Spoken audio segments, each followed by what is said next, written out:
Oh, but okay, got it. Yeah, so Buzzwole is the player name here, and we've got Arax on the Sivir Akshan Demacia versus Anivia.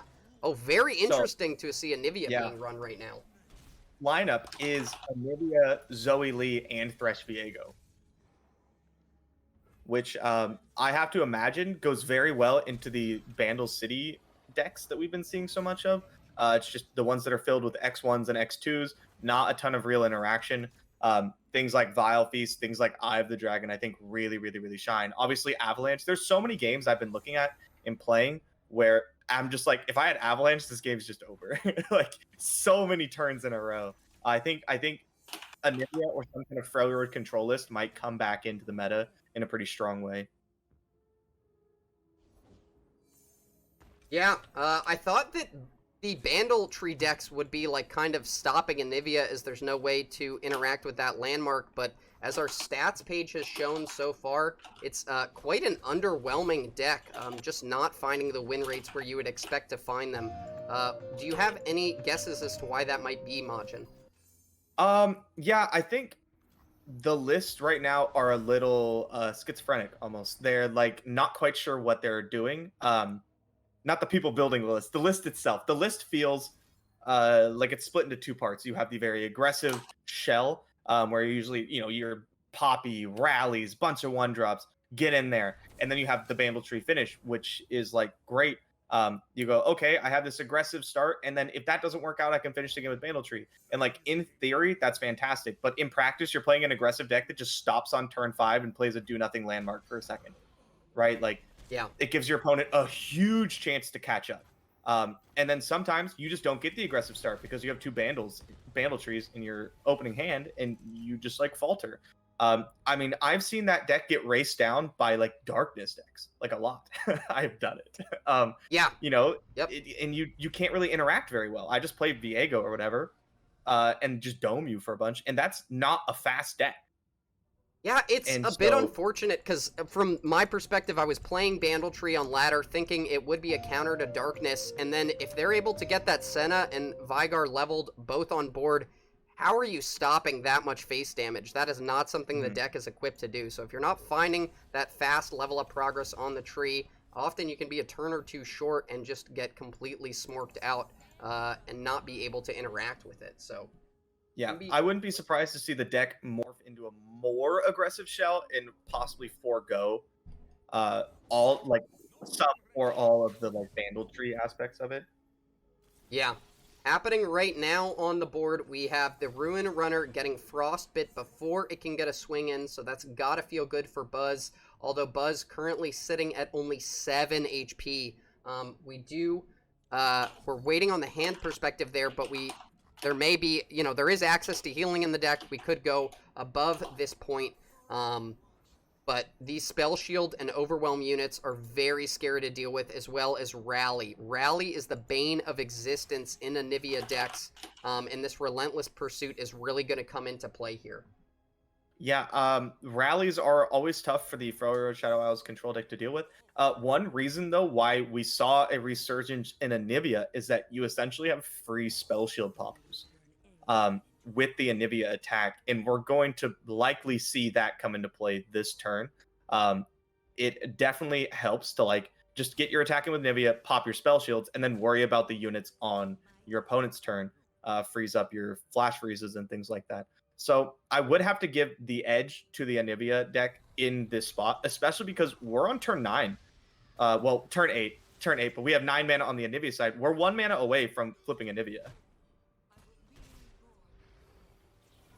Yeah, that's true, and we're back up to 10 HP here, so that's not too shabby.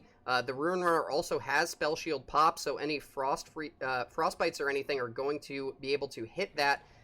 Merciless Hunter right now, not going to be doing a whole lot. Maybe try to... Yeah, that won't be an egg by next turn. And then we just have a lot of protection spells. The Riposte, we have Concerted Strike, Sharp Sight. So a little light on the unit front at this point. Sivir, though, looking to be at 27 out of 30 damage, so going to hopefully level her on this next swing. Man, Cataclysm in the Sivir Demacia decks is such a powerful tool. It's so strong. Yeah, that's what we were saying too, right? With the onto the Ruin Runner, and if it still has Spell Shield, it's kind of a match made in heaven. You're able to keep the unit simultaneously protected from being interacted with or removed, as well as push some overwhelm damage. You can also use it, obviously, with those quick attack units and just get some free removal. So it's so flexible in this list. It does not... They don't mind that it's at slow speed, right? Mm-hmm.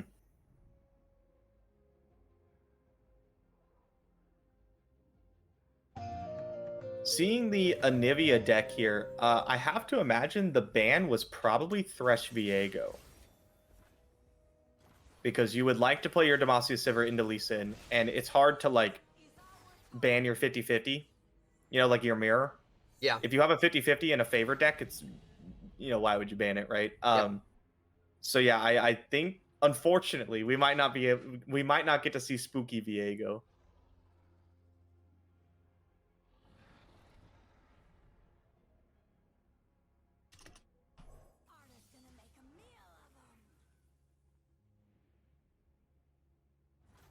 Yeah, that's a deck. Once Viego is leveled in that deck, pretty unstoppable. We saw it clean up yesterday over the Elusives deck, which you would think would have a decent matchup. So Viego, I'm not seeing a lot of it on ladder at the moment, but it may be coming through as sort of a tournament force to be reckoned with. I like this lineup. I can get on board with this. Thresh Viego, Anivia, Lee Sin. Yeah, very control lineup in a meta where it's Yeah. been difficult for control to succeed.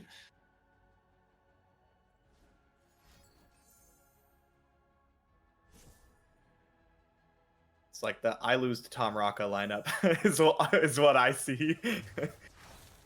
Yeah, Not a deck that I feel like you usually see in any kind of like open rounds of a tournament, though. Yeah, it'll be interesting to see how the World's players treat the Open, right? It is an Open, a lot of players there, but the Open pool is much different from Seasonals, right? Just so much more stacked. It's almost like going into a top cut immediately. So will players be trying to build those counter lineups, or are they going to be trying to build something that's just generally favorable across the board? Yep, I was going to say that's the $10,000 question, but it's more like a $7,000 question because I think that's what you get if you make top 16. Yeah. Potentially a $40,000 question. Potentially a $40,000 question. I have to say, I do like the split on the World's prize pool. It's very generously spread out. Yeah, it's not super top heavy. Yeah, unlike Seasonals. Yeah, unlike Seasonals. Okay, we see Cataclysm being played here to remove one of the Anivias potentially, and then maybe we expect to see a concerted strike follow up after that. We will want to remove that egg.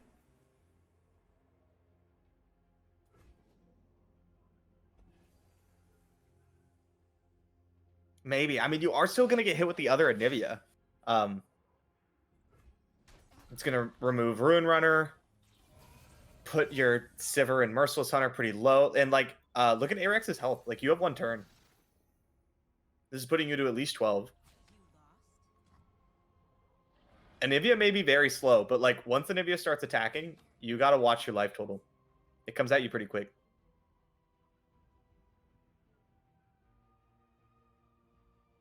Taking advantage of the quote-unquote free block from the dying Ruin Runner here.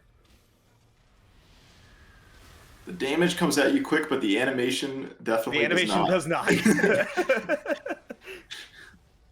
Oh, that was pretty funny.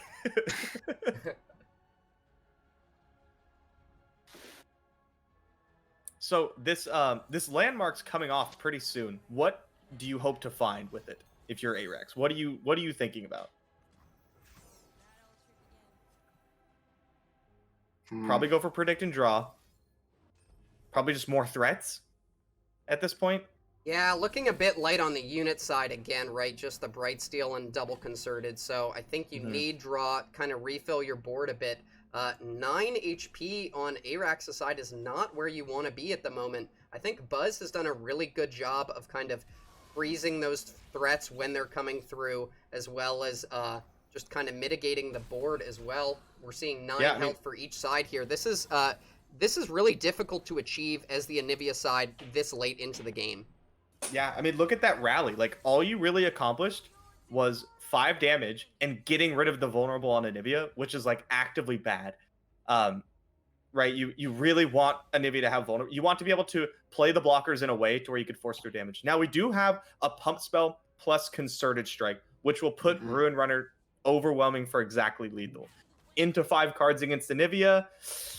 Not certain it's gonna go that way, but it's certainly possible. And we do see the harsh winds there. A bit preemptive. I suppose worried about another rally. Yeah, a bit preemptive like, for sure. Yeah. I think I would have liked something like block Ruin Runner with Anivia, block Sivir with the Spider, pass, or something. Or you could block with the Anivias and then pass. And just kind of see what happens. Going for the pump concerted here anyways, blocking the Palace Temple or Palace. And keeping Sivir alive. Which is a pretty big deal. Ruin Runner going down to 1 HP. Not fantastic against Anivia. Yeah, the Palace has been procced here, but not on the initial swing. No rally effect currently in hand. Concerted Strike could come down to try to clean up the egg, but that's gotta feel bad using it in that situation. And we're on the scary, harrowing turns here for Buzz. Do they have access to that? If they do, that may be the key to closing out this game. I feel like you could put them on a pretty hard no harrowing read. Possibly because they didn't try to clear up space with the Spider. By blocking with the Spider. But it also, at this point, it doesn't matter. Like, if you cast Harrowing, you're probably just going to win anyway, regardless of your board space. True. Like, I feel like if you survive this turn, you are going to be hard-pressed to lose this game as the Anivia player. Yeah, this was the key turn, and I mean, even if more units are committed this turn, what if you just go into a Ruination, right? Okay, so we see a Tavern Keeper coming down, gonna heal. So no harrowing. Yep. Most likely, yeah. Like the single here on the egg, kind of a desperate attempt to keep our Sivir alive. I agree. It's never getting better. You gotta keep the Sivir up. Like, to have any hope of winning, yeah. Sleep Feather Tracker, not exact. Oh wow, okay. Easy harrowing. Majin. I think you top Eat decked your that, right? words, Majin. I think you ripped it off the top, yeah. Yeah. But hey, it worked. I don't know. I don't know how I feel about banning it. You have a good matchup and a 50-50. I don't know. I agree with you. I'm definitely surprised by that as well.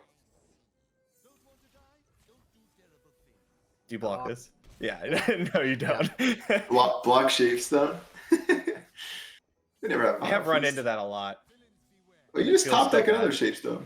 Yeah, easy peasy. They always have Shapestone. If you try to Mystic Shot on 2 or whatever, they always have Shapestone. Guys, the it's hand like coded here into the game. for Buzz is looking extremely strong. We've got Viego as well as a 6-cost Hydravine. That is where that discount went. And then we have a Hapless and a Vial. So not key cards there, but the curve of Viego into Hydravine going to be so strong. And double swinging here with the Green Glades. This is a turn 4 Hydravine. Yep. Have you ever had it where you draw like all 3 Hydravines and it just ticks one off each at a time? You're like, come on!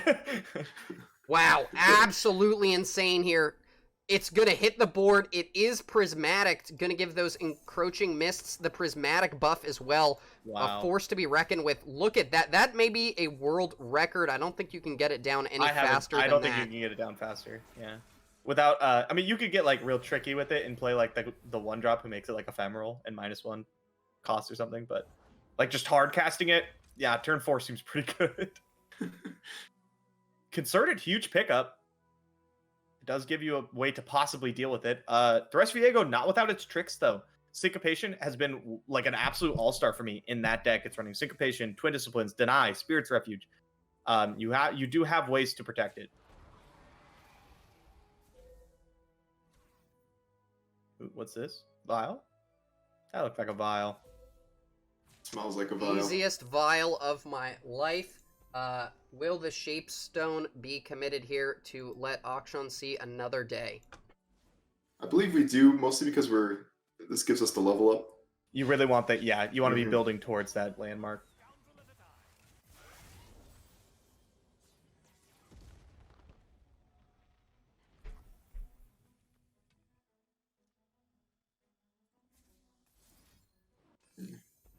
It definitely would have been nice to have that tool. Oh, sorry. Go ahead. No, go ahead. I'm just talking about stupid stuff.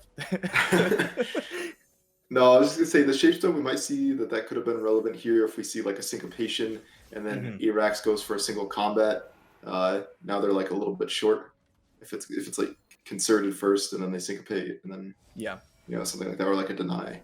But okay, going for the rally. That was a pretty good hit. Yeah, definitely double rally. Double rally does not suck.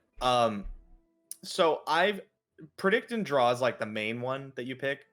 I picked my fair share of 5/2 ephemerals to get a big burst open or something. How many times have you granted all allies +1/+0? Yeah, almost never. Almost never. Yep, I think I did it when I was playing the infinite combo deck, and that was it. Maybe one other time. That's all. It doesn't come up often. Ooh, all right, that's a big boy. Yeah, it's so underwhelming compared to the other two. All right, here's the concerted. We'll see if there's a trick. At this point, it's pretty much only missed call, which is a 1-of, or syncopation. And I think syncopation would be pretty much game over here. Glimpse, all right, not syncopation. The Thresh Viego deck doesn't play it plays a decent amount of spells.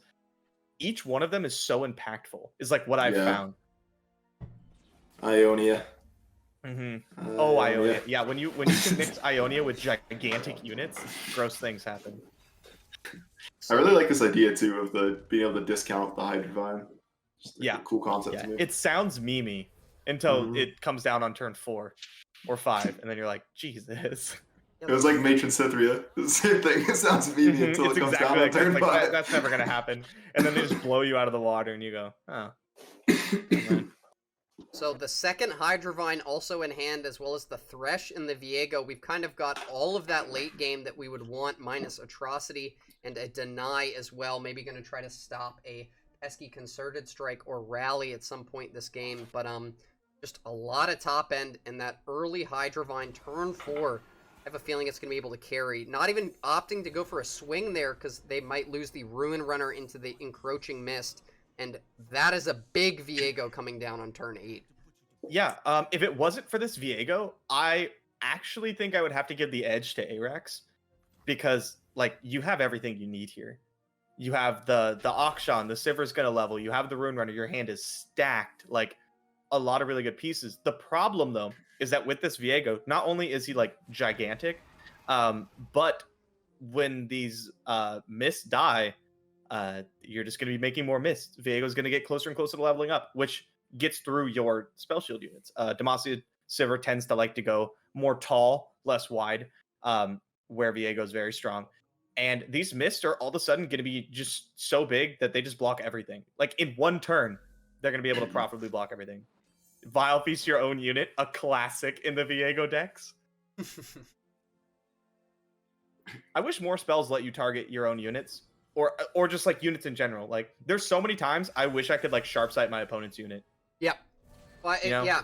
Or target your own your own minions as well. Yeah, a lot of the time. with a detrimental effect. Yeah, I really like that kind of stuff. I feel like that introduces a lot of play. Wow, just FFs it, huh? That's not honestly that surprising, but still, it's surprising to see in a tournament. It's surprising to see in a tournament where you're usually trying to play to your outs. So that was a quick 2-0 from Buzz there. Just trying to speed run right into the finals. I mean, that was the semis right there, so this might be going through at record time.